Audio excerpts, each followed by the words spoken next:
Briley asked a question.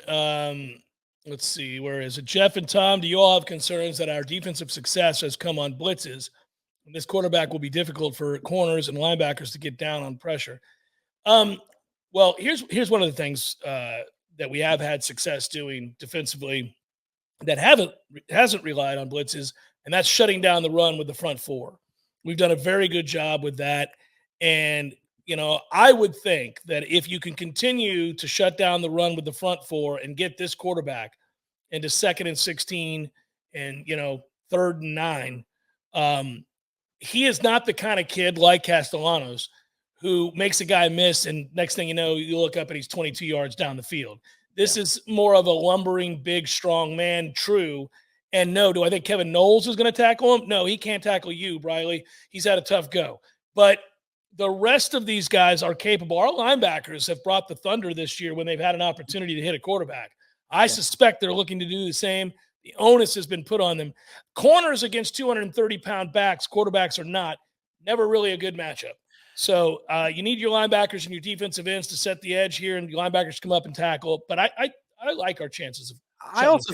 I think you let your front four roam free. This is not a good offensive line for Virginia Tech. You faced a good one last go around against Clemson, but they got held a bunch. I'm going to keep coming back to that. Against Boston College, you were doing a mush rush, contain kind of thing, and that clouds. And they were also sick. There's no doubt they were sick for that game. Yeah, correct. I think you turn them loose, the front four. I'm saying, and then make sure as best you can. We're gonna blow some things at some points. But that your linebackers and your safeties are ready to come and clean up a play, But I want to see this front four get turned loose. I'm not saying in lieu of pressures. I'm just saying you can win on early downs without bringing extra guys eventually. I think this defensive line has not racked up a ton of stats, but I think they're playing well. Would you agree with that? Because I think when you're watching and you're rewatching the games, it's not like the front four is not living up to preseason expectations. Everybody is taking a turn, making an explosive play. Yeah, the only game where they didn't play well, they were riddled with sickness. The BC game, I know we have this great stretch that everybody talks about, but really I didn't think they played very well in that game. They were not getting penetration whatsoever. They were kind of, you talk about that mush rush, but even when we weren't doing that, they were kind of just standing around. That's the only game that I've seen, because Farmer has been a force to be reckoned with, except in that game. That tells me he was sick. He has been really good. He was good against Clemson. He's kind of emerged without question as our best defensive tackle. Yeah, well, he makes explosive play. I think some of it is that he might draw, a one-on-one assignment a lot because he's not the first guy that the offense would pick to double. Braden Fisk. The film's out now. They will. It is. Agreed. But then, that plays right back into the hands of a Braden Fisk, who LSU after 2 drives said, all right, no more of that. You're ridiculous. We're going to have to put 2 guys and commit to you. Like that's the beauty of this defensive front. I just don't think that we've been able to reap the rewards on the stat sheet, but here's an opportunity. Go get him, guys. I think this is a team that likes to run a lot of nonsense in the backfield with pre-snap motions, the different formations, the options. They'll run triple options, read options. But if your D-line wins the battle, they don't have the time to go through any of that. That's what I mean. If they win up front, it won't matter with all the stuff that they're trying to do.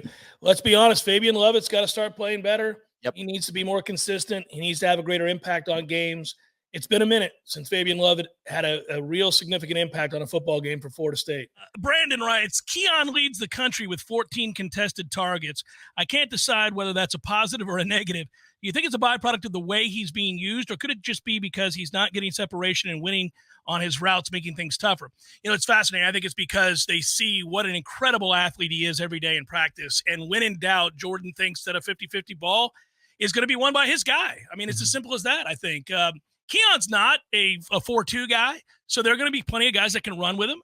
But Keon is a superior athlete to the vast majority of the people that are covering him, and I think it's an easy fallback. But I also think Jordan has had to do that because he has not wanted to engage in other aspects of what makes him special. Yeah, it's a little peculiar, but I think it's a small sample size. I think it's gonna start evening out here as we go forward. I do feel like, again, just kind of going back to the way this month's set up and kind of the way these matchups have gone, I think we'll see the more diverse offense as it goes forward, and then that'll lead to less contested catches. And that's really going to be exciting because we did see this all camp. We saw how fun this offense can look with all of the various weapons and ways in which they can attack a defense. I want defenses to have to worry about the entirety of the field, which opens things up. Obviously, at some point you have to pick your poison, and the middle of the field, last year when Jordan really began to soar, and it happened in game 1 against LSU, his pre-snap was spectacular, and he attacked the middle of the field. He really developed in that sense as a quarterback. His back foot would hit the ground, and he'd let it go. We're just not seeing that right now. And the offense looks kind of convoluted. It's frustrating, right? It fits and stops and starts. Yeah, again, though, I think it's just the last taste in our mouth is against the defense they will not see again. No, but they pissed us off against BC the week before. Well, that second half they was were dreadful. But the first 5 drives, they were great. I understand. That's what I'm saying. Fits, stops, and starts. But that was just they just stopped. That was crazy. But I think the offense is more like the one that scored on 17 of 20 drives, not the one we saw last. That's why you want to see it start to hum, because the last 5 quarters has been. Well, agreed. It's got a chance to be awesome. I just want it to be awesome. Incredible. It should be fun. Sir Stuart Wallace writes, are you guys at all worried that we fix, quote unquote, the ground game against these lesser opponents, make it our identity, and then we find ourselves having to again scramble against the better opposition down the road? No, because I think, listen, I guess it's just a matter of what your expectation is. There will be a matchup out there that doesn't favor Florida State. But if you go undefeated in the regular season, I'll take my chances, buddy. I'll take my chances that we're able to get into a game and figure it out if the offense suddenly starts to struggle, because that's exactly what they did against Clemson. They figured out a way to win a game where they could not run the ball to save their life. Yeah. I mean, they found a way. That's going to happen again. If you get to the playoff, you're going to face somebody who has a good defense. Let's say Georgia gets there. You think Florida State's going to be able to run on Georgia? I don't. So Jordan Travis can. If he's willing to run, what I mean? right? Yeah, Auburn could run on. They would have to do that's that. what you'd have to do. That's what they would have to do. But no, and listen, Mike has always wanted to run the ball. It's the basis for his offense. So if they can get that going, they're going to do that. And I think that, again, I mean, I just think it's going to look different in these next couple of weeks. We'll see. I just want to table some of these conversations a little bit to see what happens over the next 2 weeks. Then we can kind of reevaluate, because, again, I think like Corey said, Clemson game is a unique situation. Not a lot of teams are going to have a lot of offensive success against that defense, especially there. And then, the BC game was just a bizarre day. Up until then, man, they had they score 45 against LSU? And then they 66. 66. Yeah, they scored 17 of 20 possessions. Let's see another game or so. Yeah, we'll know more. If after 6 games they still can't run, we'll be like, well, okay, they can't That's run. it. Yeah, just flip it up. Yeah. Flip the switch. Just pass every game. Brad writes, if on August 1st someone told you the following things would be true to this point, what would you have predicted FSU's record to be at the bye week? Daryl Jackson's ruled ineligible for the season. Jordan Travis got knocked out of a game. BC would play FSU to a closer result than they played Holy Cross. Winston Wright and Destin Hill have combined for 5 catches, no scores. Jared Verse has a half a sack, and FSU ranks 74th in rushing offense. Yeah, pretty crazy. Yeah. Pretty crazy. Now, there are other stats that paint a different picture that I could point to, especially advanced stats, as opposed to total offense or total defense, which are antiquated. But, yeah, those other stats are pretty amazing to think about. I do think it speaks to, and I think there's some other things you could throw in there as well, but I think it speaks to injuries on the offensive line, Robert Scott, Maurice Smith not playing. I think it speaks to this is a team that hasn't needed things to go great to be 4-0, including wins against LSU and at Clemson. Margin for error, right? It's gotten bigger because they're much better. Bigger. Yeah, they're much better. Bigger. Like Georgia hasn't been great, and there were stretches last year they weren't great. I don't like you bringing up Georgia, but if you have the overwhelming talent, which you didn't in Clemson, which is why I think that's going to be such a good win as we go further along. Clemson's talented. Yeah, and I also think if you put the other hat on, if you're a Clemson fan, you are livid.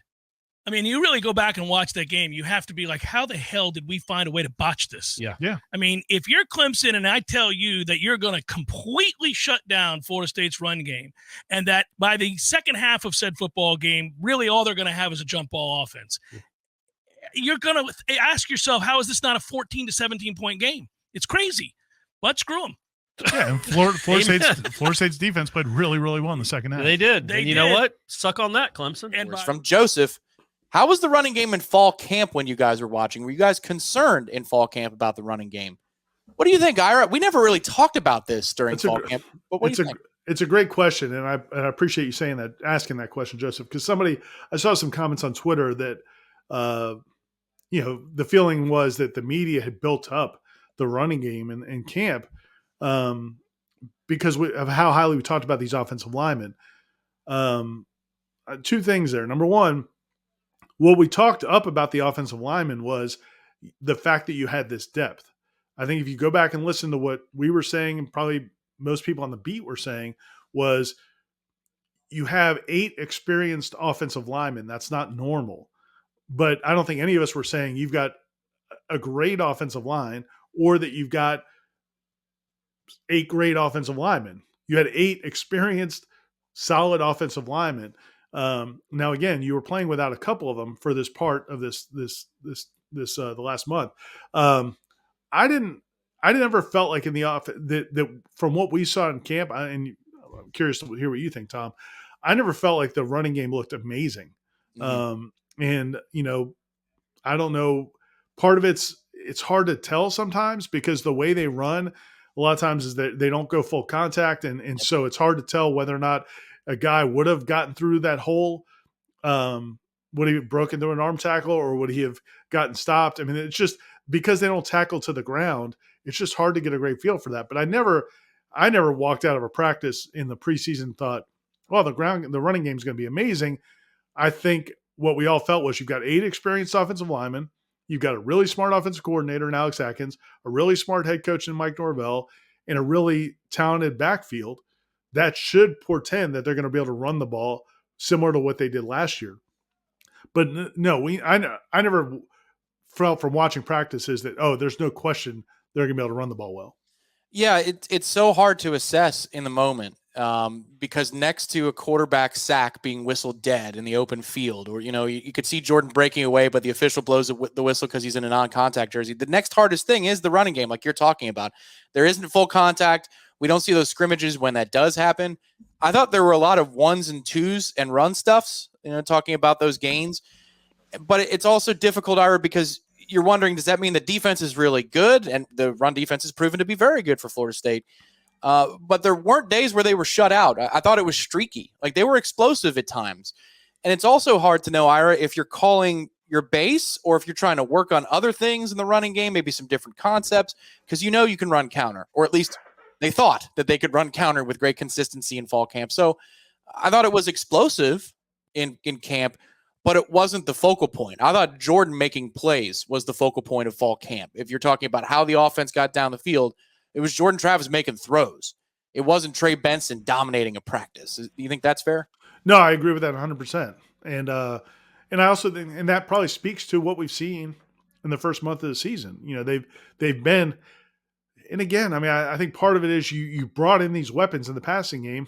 Today Alex Atkins talked about it. He said, look, we're going to take shots. We think we've got better skill players out wide than the defense is going to have covering them. And we've got a great quarterback in Jordan Travis. We're going to take shots. But the downside of that is it's going to look a little different than it did last year. And it has in the past. But you'd like to be able to marry that with a more consistent running game. And no, it hasn't been there. I'd still like to know, it's a question, we can't answer, but I'd like to know what it would look like with Robert Scott and Maurice Smith for all of these games. And again, the other thing is the backs, Trey Benson and Lawrence Toafili. I mean, they wore non-contact jerseys a lot in the preseason as well, because you don't want those guys to get hit and beaten up and then not be 100% when the season started. So you never really got to see them run with authority through tackles. And, early this season, Trey didn't look like the same guy from last year, but we wouldn't have known that from practice. The coaches wouldn't have known that from practice. So there's a lot of reasons why, I don't think there's any reason we would have been able to come to people during the preseason and say, guys, I don't know about this running game. And to your point, they did, the runs we did see that you did notice were the explosives where, man, they hit it and they were gone. And it's hard to evaluate the play to play.